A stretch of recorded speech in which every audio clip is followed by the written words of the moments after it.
Hello guys and welcome to the LFC cast. It is my pleasure to be doing a post-match video of us beating Everton 1-0 away at Goodison. After you, Bruno! The LFC cast. In association with LFConline.com. Please like, share and subscribe. What an amazing game that was. It was intense. We battered them, I think, Greg. It was easy. It was piss easy. Completely easy. We should have scored about 4 or 5 goals. I just think we didn't want to. Yeah. Let's wait until the end and then just snatch one. Just go, oh God, you're making us draw, you're making us draw. You're really good, Everton, honestly. Oh. Boom. See ya. Boom. Okay, Dan, so we'll go over some match stats. So we had 68% possession to their 32% possession. Nice. We had 11 shots. Doing your button up there, mate. Doing me button up here, mate. Fashion. Calm down now, being all smart. We had 11 shots. You look very nice. We had 11 shots to their 6 shots. Yeah. 4 shots on target to their 1. We had 6 corners to their 1. And we only had 9 fouls to their 13. So it shows that they're cheats with 9. Yeah. With 13, fouls. Yeah, 13 fouls, and Barkley shouldn't have been on the pitch. He shouldn't, no. Dirty little blue-nosed scumbag. Scum. And I don't take that wrong. So again, the stats were in our favour. We dominated the game. The first 20 minutes, Everton seemed to scare us, and I thought they were going to have a brilliant game. And actually, if I'm going to be honest with you, I thought they were going to batter us after the first 20 minutes. What did you think about it? Yeah, I thought the same, you know. I thought they were a lot quicker to the ball.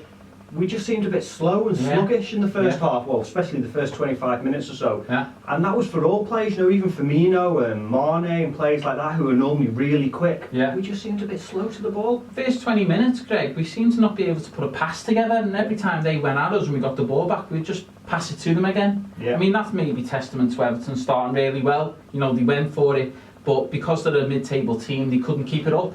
And we slowly got back into the game. And I think at the beginning of the first half, and definitely all of the second half, we just put so much pressure on them. Definitely, and I think, you know, I don't like saying good things about Everton, and I know you don't, but they're closing down the spaces really well and didn't give us much space to play in. And I thought their wingers got back well, so when we were attacking, they had like 6 in defence, which made it very difficult for us. I'm saying that, Greg, they were at home.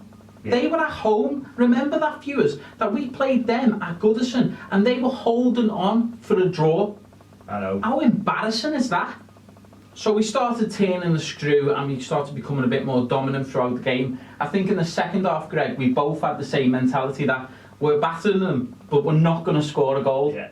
We were saying about the 88th, 89th minute, we're not going to score. And we kept getting chances, but not taking the chances. Like, we're not going to get many more chances. We're just not going to score now. We're not going to score. Yeah, it had that feel about it that the goals weren't going to come. And, you know, Firmino had a silly acrobatic shot that ballooned over. He had a header which got saved and it just seemed like it wasn't going to happen. And then Sturridge comes on, does this little jinxie, does this jinxie run, little reverse shot, hits the post, and Mane comes in and taps it in. What do you think of the goal? Yeah, you know, brilliant by Daniel Sturridge. You know, he always can create that extra yard of space, you know, just by knocking in front of him. Yeah. And he's quick, isn't he? And it's a shame he didn't score off it, because it would have been great him coming on and scoring. But it would have. Mane reacted so quickly, which was fantastic, you know. It was brilliant. And that's what I was saying to you during the actual game, Greg. I said, I mean, look at Mane, he's always ready. He had a great game again today. He was running the players, he was running down the wings, he was, you know, really skillful.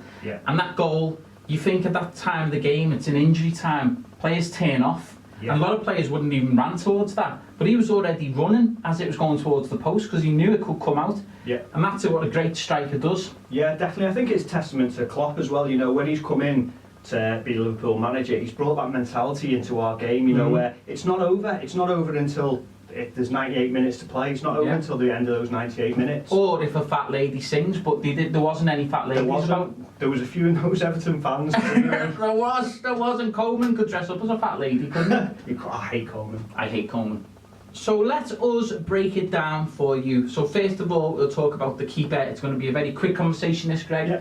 Mignolet. Again, he did what needed to be done, didn't he? You know, Clean sheet. Yeah. He had a good game. He didn't really need to do anything. I think the only thing he needed to do was catch the ball from a corner kick. He didn't make any saves other than that, I don't think. Not really. Well, yeah, as you say, well, he made one save, but it was pretty much just a catch, you know. Yeah, yeah. Didn't have to dive or anything, so... So he's doing a good job, Yeah. but he's not being tested, especially by mid-table teams like Everton. Next up, we have the defence, Klavan, Lovren, Milner and Klein. How do you think the defence done?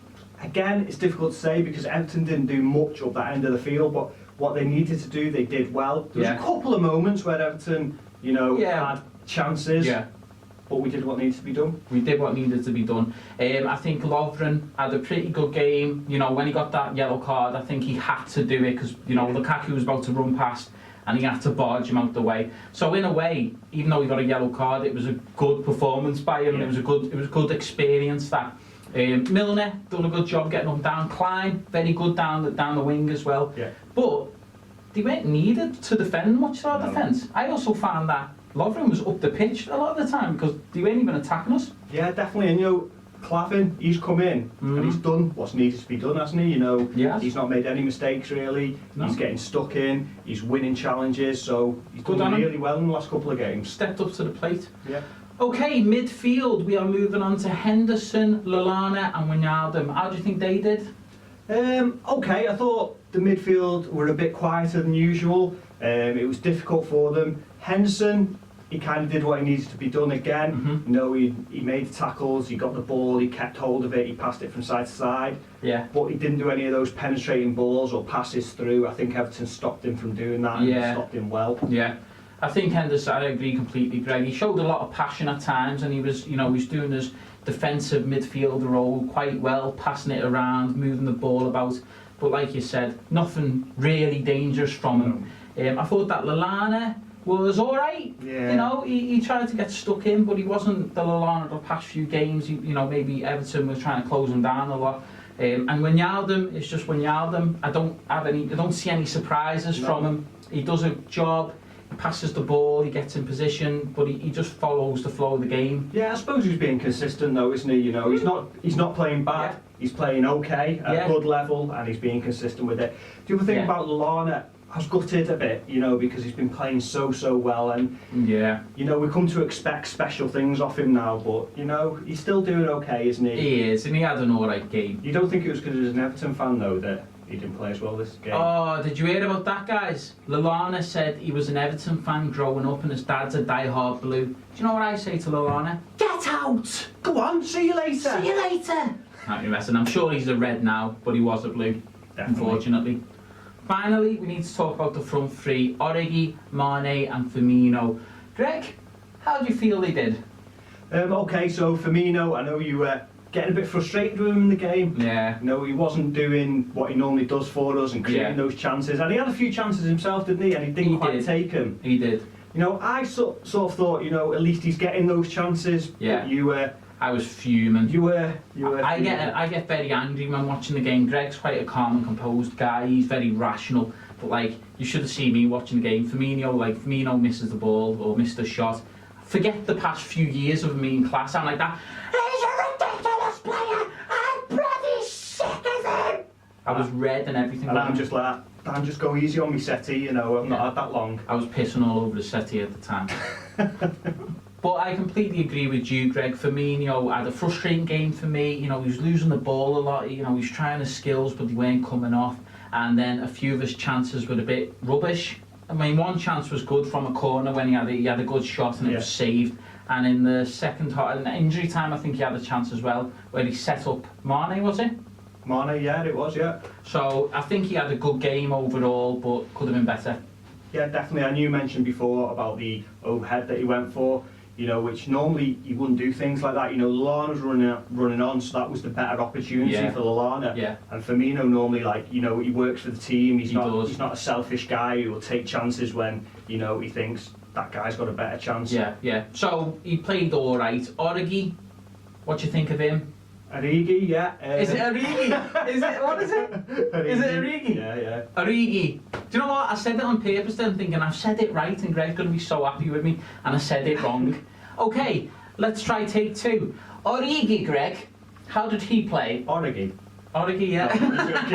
I thought, you know, I was a bit gutted like I was with Firmino. I don't think he was on his game tonight. No. You know, I didn't think he made the right decisions at times. No. You know, he's losing the ball easy, he's getting knocked off the ball, and it's not like him. You know, he's a very skillful player. Yeah. He can turn players inside out, but tonight he just wasn't doing it. He's only 21, isn't he? And I think I forget that sometimes. And he's had to step up to a difficult position. You know, coming in for Coutinho. He's he's our best player by a country mile.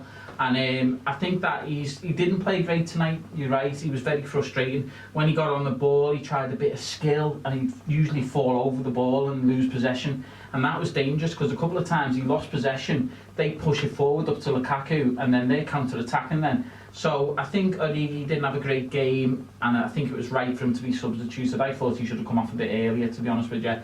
Glad Sturridge come on though. Yes, he had a great game, didn't he? Yeah, he had a brilliant game. You know, he wasn't on for very long, but he looked lively, he looked quick, he's so fast off the mark. Yeah. And then you've got him and Mane. It's going to cause anyone trouble, aren't they, them pair? And they like playing with each other. You can tell the runs they make, they have that little chemistry about them. And I like the way, I mean, you wouldn't get that from Origi, that type of shot. It was a clever shot from Sturridge. Yeah. It wasn't just top bin, it wasn't curled in. It was almost a reverse shot, where he was running this way and he put the shot to the left-hand post, which is brilliant. It's so clinical, but it hit the post. Luckily, Mane was getting in there. So what do you think about Mane? Mane, brilliant. For me, he was one of the best players on the pitch for us, you know. Yeah. I was disappointed with some of our players tonight. I know they all worked hard, they all battled hard, so, you know, I'm not saying anything bad in that way. Yeah. But I thought Mane was fantastic. I did as well. Which brings us on to the man of the match, baby. So, who was your man of the match? Okay, well, I think I just alluded to it a minute ago, but it was Mane. You know, I thought he was our best player on the pitch by a country mile. I thought he was our most dangerous player. Yeah. He created our most chances. And, you know, up front, when Firmino and obviously Origi aren't doing it, you know, he was there to cause danger for us and create chances for us. He was. Completely agree. Mane's my man of the match as well. I think everyone had an alright game. I don't think anyone shone, like really shone, but Mane was just a bit above the rest of them. He's always dangerous with his running, and I just think the reaction for his goal for me got man of the match alone, especially at the 93rd, whatever minute it was, 91st minute. You know, for him to just react that fast to it. Yeah. You know, he beat Baines to it. Everyone was running, scrambling back. He was there to tap it in. He was my man of the match. Definitely. That me? Must have been. It's not me, because mine's on silent. Yours isn't, I can see from here. It was me, it was me. I didn't put my phone on silent. AMG. Professionalism. So that puts us second in the league by a little bit of distance now on Arsenal, because they got beat as well, didn't they, Greg, early in the weekend. That's great, isn't it? We're in second place for Christmas. Fantastic. You know, we've said for the last few months now, let's try and be up there in top four coming towards Christmas, and obviously Christmas is only a few days away, so fantastic. And we managed to get second place. That is beyond any of my expectations, to be honest, Greg, at the beginning of the season. I was saying to myself, you know what, a nice push for top four, you know what I mean, and we can maybe get back in the Champions League, and we can challenge them the following season, but prematurely we're second now. And like Gary Neville and Carragher were saying, this could be our biggest chance in years to get a title win. It could be, you know, and we had that chance a few seasons ago where we nearly got there and then we failed, but I've just got a feeling about this season that there's something special about this team this season. We've got Klopp, you know, Klopp's doing so well. And Klopp's celebration at the end as well was fantastic. I forgot about that. He done this thing, like he celebrated, but like he kind of got too excited and he went... And I sort of held his hand like that. I thought he was going to have a nosebleed or something. Okay guys, thank you very much for watching. This has been the LFC cast. Please subscribe to the channel and thumbs up. This was actually put on Greg's wall and he can't take it off anymore. That's dedication. That's dedication. That's... Okay guys, and tomorrow is a good day because you're getting bragging rights of whoever it is, your friends, your family, those other people in Liverpool or wherever you may live. You know, we've got one over on them, so let them know that. Let them know we won. We won the derby at Goodison, and they can suck on it, baby. They can suck. That's disgusting, Dan. Revolting. At Christmas time as well. You know, guys, hope you have a lovely Christmas. Have a great day, and we'll speak to you just after Christmas on the next game. Take care. See you soon. Bye bye.